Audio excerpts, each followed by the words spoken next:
The sun set over Los Angeles International Airport, painting the California sky a fiery red on a late afternoon in 2024. The airport buzzed with activity as a throng of passengers streamed through security gates, including those boarding Flight 311 to Tokyo Narita, a journey that would soon become a story retold for years to come. Amid the bustling crowd, one figure stood out, clad in a meticulously tailored suit, striding confidently toward the boarding gate. Ethan Bennett, the CEO of a tech startup that had recently achieved a $1 billion valuation, carried himself with the pride of someone at the pinnacle of success. Every step he took exuded the arrogance of a man who considered himself chosen in the heart of Silicon Valley. "Welcome aboard, Mr. Bennett. Wishing you a pleasant flight." The flight attendant greeted warmly, her smile slightly forced, as though accustomed to first-class passengers brimming with self-importance. Ethan acknowledged her with a curt nod and entered the luxurious first-class cabin, Seat 2A, his usual spot on every flight. With a practiced flourish, he removed his blazer, draping it over the seat back with calculated elegance, before retrieving his premium noise-canceling headphones. Sinking into the plush leather seat, Ethan skimmed through news on his latest iPhone Pro Max. On the screen, his most recent LinkedIn post was garnering hundreds of interactions. "Disruption is not just a buzzword, it's my lifestyle," accompanied by a photo of him delivering a keynote speech at a prestigious Silicon Valley tech conference the previous week. A self-satisfied smirk played on Ethan's lips. This year was just the beginning. At 35, he had achieved what many could only dream of in a lifetime. His startup, Bennett Tech, had just been valued at $1.2 billion after a Series C funding round. Once an unknown developer, Ethan had now become one of the most sought-after figures in the tech world. "Excuse me, Mr. Bennett, would you like some champagne?" The sweet voice of the flight attendant brought Ethan back to reality. He nodded, not forgetting to give her a pitying look, the kind of glance that self-proclaimed elites often reserve for service staff. "Dom Perignon Rosé Gold 2009? Ethan asked in a tone that sounded more like a quiz than a request. "Yes, sir," the flight attendant replied calmly, clearly accustomed to dealing with such passengers. Ethan took a sip of the champagne, letting the expensive flavor linger in his mouth. His eyes scanned the first-class cabin, evaluating each passenger. Most were sharp-dressed business people, with a few who appeared to be celebrities. This was his world, the world of the chosen ones. The seat beside him remained empty, and Ethan silently hoped it would stay that way. He detested unnecessary social interactions on flights unless it presented a worthwhile networking opportunity. Just then, a figure appeared in the aisle. Dressed in a simple hoodie and worn-out sneakers, the man looked strikingly out of place in first class. His baseball cap was pulled low, almost as if he were deliberately trying to avoid attention. Ethan felt a wave of irritation as the man moved closer. "Please, keep walking. Please, keep walking," he silently prayed. But no, the man stopped right at Ethan's row. "Excuse me, 2B is my seat," the man said in a low, calm voice, carrying a quiet confidence that Ethan couldn't quite place. Ethan gave a small nod, reluctantly moving his legs so the man could get to his seat. In his mind, judgment had already begun. Probably some freelance coder who just hit the jackpot. The man calmly settled into his seat, pulling out a book on quantum physics, a choice that only added to Ethan's annoyance. Typical, he thought. Just another guy pretending to be intellectual. "Long flight, huh?" the man suddenly spoke, his tone friendly. "Yeah," Ethan replied curtly, his eyes glued to his phone as he drafted a new tweet. "The secret to success. Don't waste time on people out of your league. Through entrepreneurship, Trunkerschatter success." As the plane began taxiing, the roar of the engines seemed to amplify Ethan's irritation. He glanced at the man beside him, who had just declined a glass of champagne from the flight attendant, opting instead for a bottle of water. "Water?" Ethan couldn't suppress the disdain in his voice. "Do you even know how much a ticket in this cabin costs? Live a little." The man responded with a faint smile, saying nothing. The silence only made Ethan more uncomfortable. In his world, silence was a sign of weakness. Once the plane reached cruising altitude, Ethan decided to showcase his generosity. After all, having someone to enlighten might make the long flight less tedious. So what do you do? Ethan asked, his tone dripping with the superiority of a mentor offering guidance. Tech, the man replied briefly, not looking up from his book. Oh, really? Ethan raised an eyebrow. A startup? "Uh, You could say that, the man said with a faint smile. The vague response only heightened Ethan's curiosity, mixed with disdain. In the tech world, vagueness about one's work usually signified mediocrity. Let me guess, Ethan leaned in, exuding an air of authority. An AI startup? Or crypto? Everyone's jumping into those these days. The man finally looked up from his book. Though his cap still obscured most of his face, Ethan caught a glimpse of a subtle smile. Not exactly, the man said. My company works on a few different things. Ah, diversification. Ethan nodded knowingly, his tone dripping with sarcasm. But you know, focus is key. Take my company, for example. We focus on one thing and do it exceptionally well. That's why we just hit $1 billion valuation. He deliberately emphasized the figure, waiting for the usual reaction of awe. But the man remained composed. Congratulations, he said simply. Success is always admirable. The calm response began to irritate Ethan. In his world, $1 billion was supposed to leave people speechless, eager to curry favor with him. Do you follow Elon Musk? Ethan suddenly changed the subject, deciding to administer another test. Sometimes, the man replied with a hint of amusement in his voice. I think he's overrated, Ethan said dismissively. Sure, Tesla's a success story, but look at how he's running Twitter. It's a total mess. Ethan waited for the man to either agree or disagree, the usual reactions when Musk's name was brought up. But once again, all he received was a faint smile. You think so? The man asked with genuine curiosity in his tone. Absolutely, Ethan exclaimed enthusiastically, feeling like he'd finally found a topic where he could shine. He's just a great marketer. SpaceX question mark, just burning money to launch rockets. Mars? A ridiculous pipe dream. Meanwhile, people like us are solving real-world problems. Ethan paused, waiting for a reaction. The man remained silent for a moment, as though carefully considering his response. What do you think real-world means? The man finally asked. The question caught Ethan off guard. He had been ready to counter any defense of Musk, but wasn't expecting such a philosophical turn. Reality is what creates immediate value, Ethan replied confidently.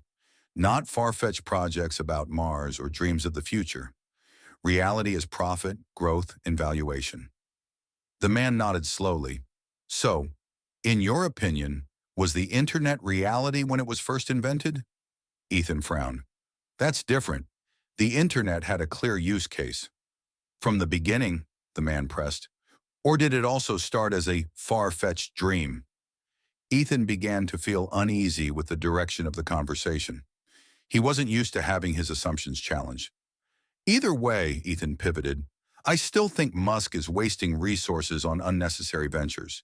He could use that money to solve more pressing issues on Earth. Like what? The man asked, his voice unnervingly calm. Like, Ethan hesitated. Like poverty, climate change. Do you think developing electric vehicles doesn't relate to climate change? The question left Ethan speechless. He hadn't expected a simple exchange with a stranger on a plane to put him on the defensive. The atmosphere in the first-class cabin grew strangely tense. Ethan Bennett, used to dominating every conversation, now felt unsettled by the sharp questions of the mysterious man beside him. You know, Ethan tried to regain control. I once considered investing in Tesla, but then I realized it's just a car company valued like a tech company. The man tilted his head slightly, a glint of intrigue visible beneath the brim of his cap. So in your opinion, what defines a tech company? Innovation, of course, Ethan replied with his usual confidence. It's about creating truly groundbreaking products, not just improving what already exists. Interesting, the man nodded. So you don't think developing an advanced self-driving system or a complete electric vehicle ecosystem counts as innovation? Ethan hesitated for a moment, but quickly regained his composure. That's innovation, sure, but it doesn't justify the current valuation. You see, the market is overly excited about Elon Musk. They're buying his story more than the actual product. Hmm, the man mused. Have you ever driven a Tesla? No, Ethan admitted, but I've read a lot about them. Reading and experiencing are two different things, aren't they? The man said gently. It's like critiquing a restaurant without ever dining there. The comment made Ethan flush slightly. He wasn't used to being questioned like this. Anyway, Ethan pivoted. Innovation isn't everything. There's also social responsibility. Take Musk's mass layoffs at Twitter. X, the man corrected softly. All right, X, Ethan snorted. Those layoffs show he doesn't care about people, only about profits. Do you think a company that's losing money should continue to keep twice the number of employees it needs? The man asked. That's not the point, Ethan faltered. It's the way he goes about it. Too unpredictable. Innovation is often unpredictable, isn't it? The man smiled. If it were predictable, it probably wouldn't be innovation anymore. Ethan felt increasingly uncomfortable. Each time he made a point, the man effortlessly turned it around with a calm, subtle counter-argument. All right, but what about Mars? Ethan raised his voice, drawing the attention of a few nearby passengers. Don't you think pouring billions into an impossible dream is a waste? The man remained silent for a moment, as if contemplating. Do you know why the dinosaurs went extinct? Of course, an asteroid, Ethan replied, confused about how this question was relevant to their debate. Exactly. And how many planets do humans currently have to live on? One. Ethan began to see where the man was steering the conversation. One, the man repeated. So, if another asteroid came, or a global catastrophe occurred, that's science fiction, Ethan protested. We have more pressing problems to solve here and now. Who decides what's pressing? The man asked calmly. And can we afford to wait until every problem on Earth is solved before considering expanding into space? Ethan started to lose his patience. You make it sound noble, but I still think Musk is just a master self-promoter. He knows how to stir up drama on social media. Drama can be an effective marketing tool, the man observed. But the important question is, does that drama produce tangible results? Results? Ethan scoffed. Like what? Like Tesla accelerating the global shift to electric vehicles? Like SpaceX reducing rocket launch costs to 1/10 of what they were? Like Starlink bringing internet to some of the most remote regions on Earth? Ethan fell silent. He was aware of these achievements, but the way the man presented them gave them a weight that was hard to dismiss. At that moment, the flight attendant arrived to serve dinner. Excuse me, sir, she said, her tone unusually respectful as she glanced at the man in the hoodie. We have both vegetarian and non-vegetarian options. Ethan noticed something odd about the way she interacted with him. Her deference seemed out of place for someone who appeared so unremarkable. Vegetarian, thank you, the man replied softly. Yes, sir, the flight attendant nodded, a knowing smile briefly crossing her lips. Ethan suddenly felt uneasy. There was something about this man, a strange familiarity he couldn't quite place. You seem to know a lot about Tesla and SpaceX, Ethan probed. You could say that, the man smiled. My work requires me to be well informed about these things. You work for them? In a way. Ethan grew increasingly irritated by these vague responses. In his world, everything needed to be clear and measurable. You know, Ethan said, his tone edging toward sharpness, I hate people who are so cryptic. If you're really important, why hide it? The man chuckled softly. Perhaps because sometimes being anonymous offers interesting insights into how people truly think. His comment made Ethan uneasy. He began to recall everything he had said about Elon Musk throughout their conversation. Anyway, the man continued, you mentioned that Musk doesn't care about real-world problems. What do you think about Tesla reducing 5 million tons of carbon emissions annually? That's, Ethan stumbled. That's just a PR number. Numbers that can be verified, the man gently corrected, like SpaceX successfully completing over 200 launches or Starlink now serving over 1 million users worldwide. Ethan started to feel as though he were in an interview, where every answer he gave was countered with specific data. All right, Ethan sighed. Maybe I've been a little biased in my assessment, but you have to admit Musk's leadership style is unconventional. Unconventional by whose standards? The man asked. Wall Street's? Silicon Valley's? Or those of people trying to change the world? The conversation continued, deep and challenging, forcing Ethan to repeatedly reconsider his preconceptions. Each time he made a negative remark about Elon Musk, the mysterious man calmly presented alternative perspectives, backed by undeniable data and facts. Gradually, Ethan began to realize that his views on Musk, innovation, and success were all being systematically questioned. What was even more surprising was how the man managed to do so without being confrontational. He merely asked the right questions and provided accurate information. The pivotal moment came near the end of the flight. The cabin was dim, and most passengers had drifted off to sleep. Ethan, however, lay awake, his mind racing with everything they had discussed. Something gnawed at him, the man's deep knowledge of Tesla, SpaceX, and Musk's ventures, and the oddly deferential way the flight attendants treated him. A few passengers in the cabin were still awake, occasionally glancing toward Ethan's seat with curiosity and amusement. An elderly woman seated in front couldn't hide a smile as she recalled snippets of their earlier conversation. "Excuse me," Ethan finally spoke, his tone less arrogant than before. "I still don't understand. You know so much about Musk's companies." The man looked up from his book, the reading light casting a soft glow on his face, still partially obscured by his cap. In that brief moment, something about him struck Ethan as oddly familiar. Just then, a flight attendant approached. "Excuse me, Mr. Musk," she said gently. "The captain asked me to let you know that your connection in Tokyo has been confirmed." Time seemed to freeze. Ethan felt the air leave his lungs as he sat there, stunned, while his brain struggled to process the revelation. The pieces suddenly clicked: the extensive knowledge, the calm demeanor, the respectful treatment by the crew. Around them, the few awake passengers began whispering excitedly.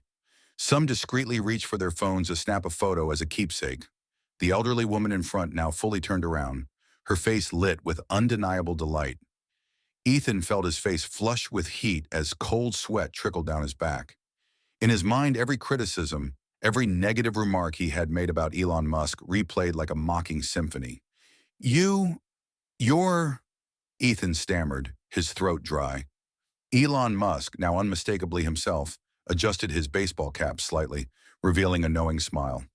"Yes, I'm the person you just spent nearly 12 hours criticizing." There was no anger in his voice, only a hint of humor, which somehow made Ethan feel even worse. The surrounding passengers no longer tried to hide their interest. They openly watched the scene unfold, some whispering, others giggling. Ethan Bennett, who prided himself on his ability to control situations, had now become the unwilling star of a comedic spectacle. I didn't mean," Ethan tried to explain, but the words caught in his throat. "It's okay," Elon said, his tone as calm as ever.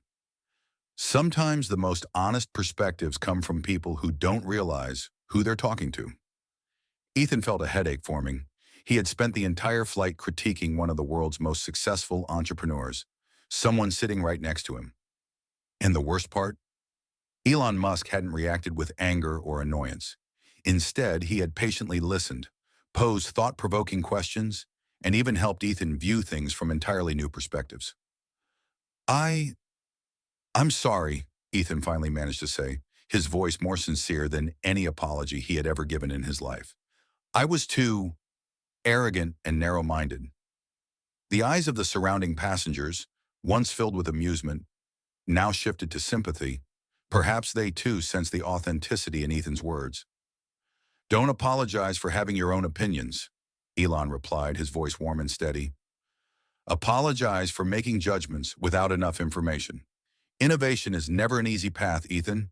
It requires us to face failures, criticism, and sometimes even our own biases." The remaining hours of the flight passed in contemplative silence.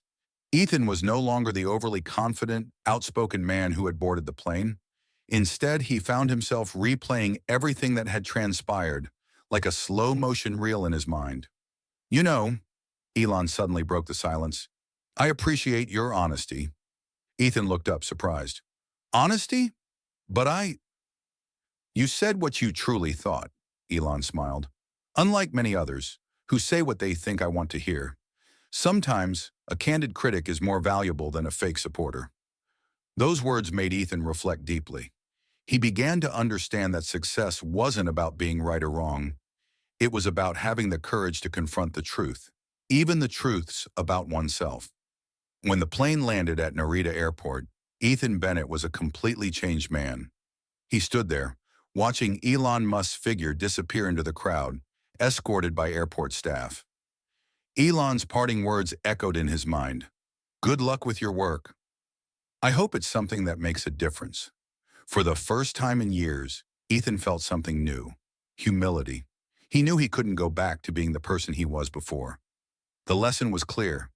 It's easy to criticize from the sidelines, but the real challenge lies in stepping up, understanding, and creating change. Dear friends, the story of Ethan and Elon isn't just a lesson in humility. It's also a reminder not to rush to judge others without truly understanding them. In this fast-paced, technology-driven era, it's all too easy to make comments or criticisms on social media without considering the hidden challenges and nuances behind every decision. What do you think of this story? Have you ever experienced a moment where you rushed to judge someone only to regret it later? Share your thoughts in the comments below. Your insights can help build a more empathetic and understanding community. Don't forget to like and subscribe to the channel so you won't miss more meaningful stories. Let's spread these valuable life lessons to as many people as possible.